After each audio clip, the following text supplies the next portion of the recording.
Let's talk about AI, artificial intelligence. So, imagine this context. Someone scans your brain and they extract the way your brain works and they create a perfect computer algorithm of exactly how your brain works. It functions and processes information in the exact same way as you would, you know?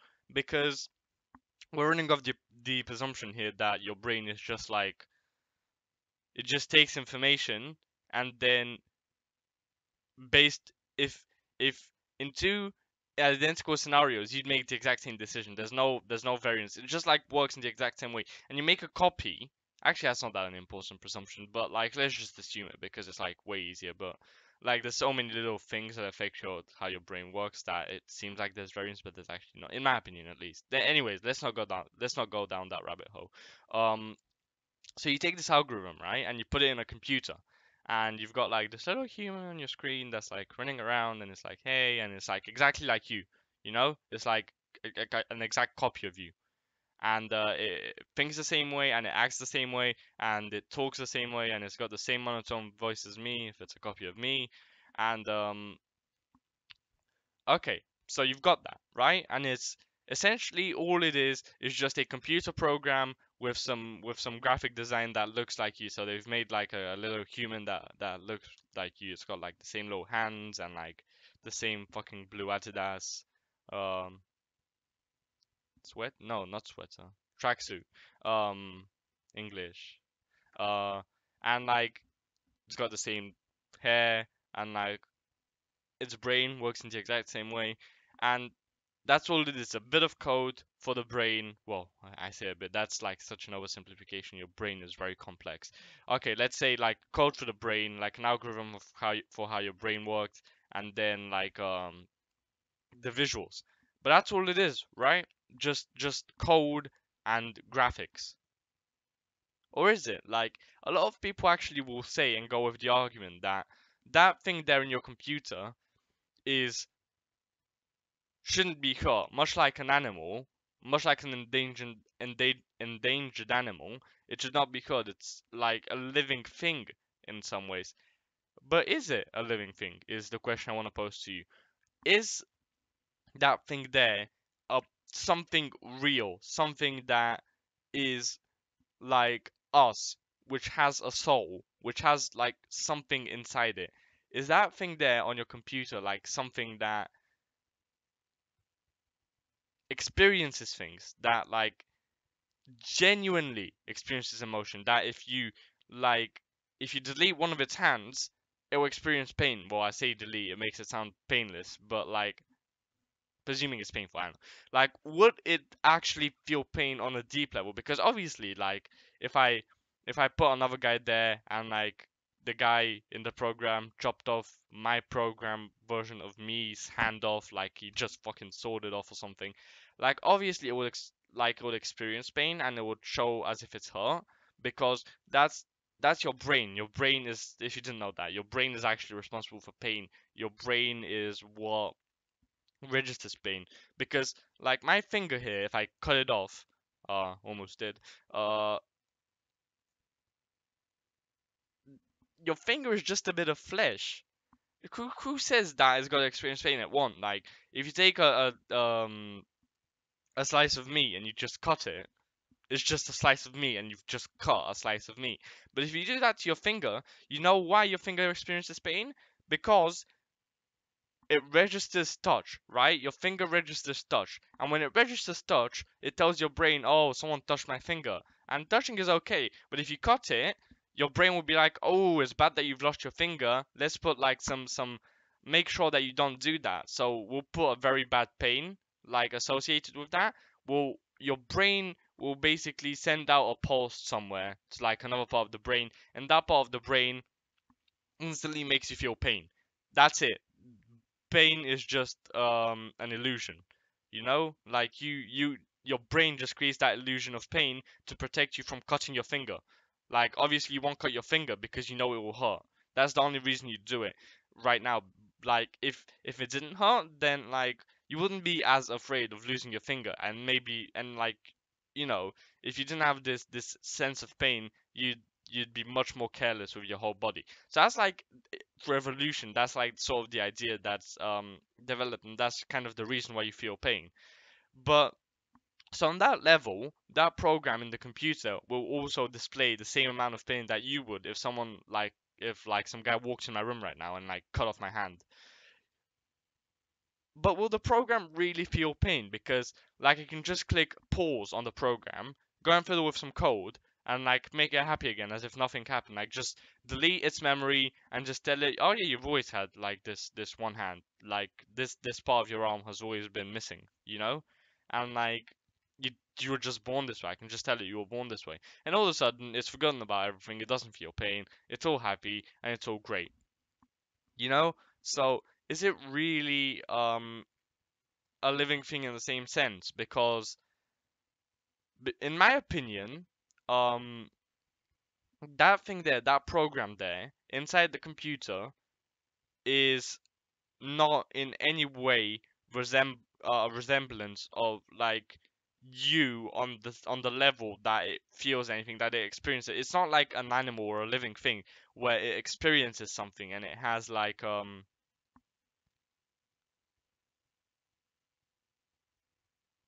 Okay, okay. So let's get into souls right now. Yeah? Souls. That is very religious and it's like basically spiritual, but like I'm not gonna get into that. I'm just gonna say I'm gonna define a soul in this way. And for the next like I don't know 10 minutes, it's short, however long this video is, a soul is merely going to be the thing that is in you. It's like just because you're a human and you have a brain, you've got a set of eyes that see everything, and like you've got your nose that smells things, that doesn't mean that you've got to have like a recollection of everything and like be experiencing everything. You don't have to feel like you're always experiencing everything. You don't have that's it's really hard to describe the concept of a soul because like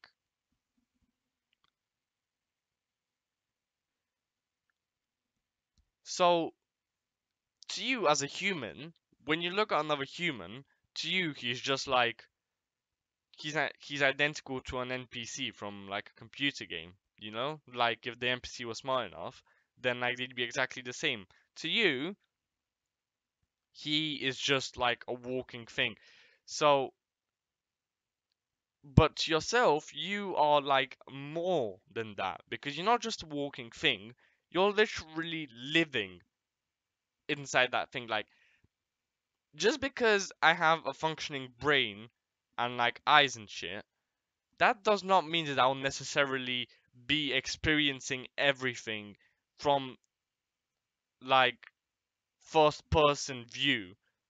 Like it's almost like you're in a game and like you're experiencing everything from first person and like your character is like that and you know like that's what I'm gonna call a soul. That like third factor, that like X factor that like you can't account for it in any way. It's like it's not like anything in your body. I don't think it's anything in your brain. It's just like a thing that means that you're real, right? Almost like it doesn't actually necessarily mean you're real. It just means that like you feel that you're in the driver's seat. The consciousness, that consciousness. You know what I mean? Like something like that. Yeah, that's what I'm gonna call a soul. I believe that most of you understand what I mean. I hope that you do because like it's very hard to explain. Like I tried to think about how I'd go about explaining this and um this is the best I've got. So if you don't understand it, like can't do much more.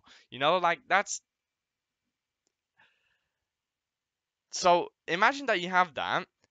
Do you think that a computer program that's the exact copy of you, do you think that it has that as well? Because I don't think so, because if that computer program has a soul and it's actually experiencing things, then okay, but what's different about that program than is different about like a very simple program whose brain algorithm is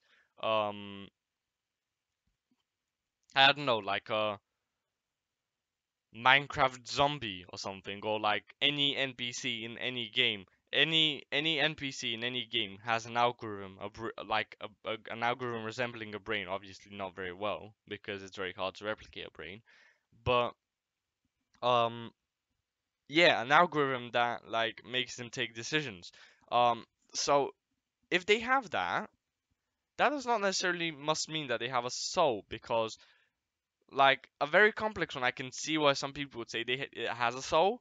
But if you say that, then you must say that all algorithms do, because you can't just say, "Oh yeah, algorithms don't have a soul unless it's like that complex." Then if it's like very complex, then it automatically gets a soul, and like the soul appears out of nowhere, and it just like pops in, and it's like it starts existing like the soul, and it just like you can't just make something like that and like it be a living natural thing of the world. Like it can't just be a natural thing and like an actual like natural living thing like an animal would be, you know.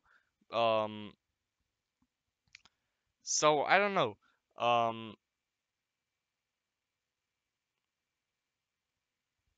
if you go down that route and say that there is a soul living inside that complex algorithm's brain, then like you must say that NPCs with this very simple algorithm that they also have a soul. And in that case, then just like what is a soul? Because everything would have a soul. Your computer will have a soul because it's basically like your brain is firing.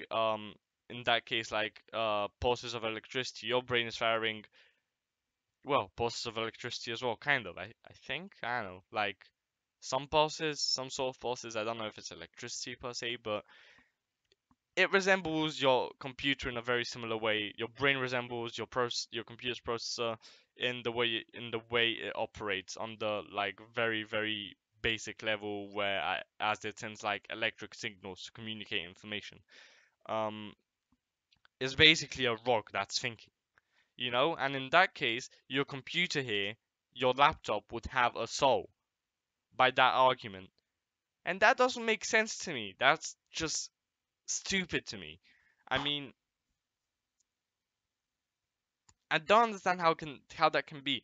So I just wanted to post this video because a lot of my friends that I've talked to have claimed that they think like in Black Mirror episodes whenever there's like some sort of AI, a lot of them will believe that that AI um actually is has a soul, and it is and it should be like illegal to torture this little thing in your computer that like resembles you, like in like the way they tortured in like what is it, White Christmas, I think the episode was called. In that episode, like they tortured some AI or something. And like I talked to my friend about it, and he said that's wrong. That shouldn't be how it's done. And not just one friend. I've actually talked to a few friends, and a few of them actually seem to share and that opinion. So if you do share that opinion and you're watching this video, um, please make a rebuttal. And here's like the official question. I mean, I've brought up this question already in the video, but I'll just bring it up here at the end of the video so you know exactly what the question is. And if if you can respond to this question, please do in the comments of this video. I really like would be interested to get a discussion going. But okay, so here it goes. If you believe that there's a soul in a copy version of you that's a computer program, if you believe that a computer copy of you has a soul, then why doesn't any computer program with a brain algorithm have a soul? Don't you think that is quite like an arbitrary thing to just say, oh yep, this computer algorithm will get a soul, this one won't, this one will, this one won't, this one won't, you know, based on, and what is it based on? Based on how simple it is? In that case, like, where does the simplicity start and end? Like, obviously you can answer this question, but do you believe that there is a point where the simplicity starts like, sorry, the complexity starts getting very high, and then after that point, because the complexity is so high, you automatically get it? So is that the way you see the world? If not, then like what am I misunderstanding about your viewpoint? Because I think this argument will defeat anybody with the claim that they um believe that a computer program has a soul. If if my argument does not apply to you, just say what do you disagree with me on? Because I just want to get a discussion going because I've been thinking about this stuff a lot recently and it's very interesting to me. So I hope you enjoyed the video even if you didn't know anything about that. I hope you learned something. I hope you are interested in the discussion because it's a very interesting discussion and it's well where the world seems to be driving to at the moment. So um uh hope you enjoyed the video. Have a nice day. My name is Jency. Bye bye.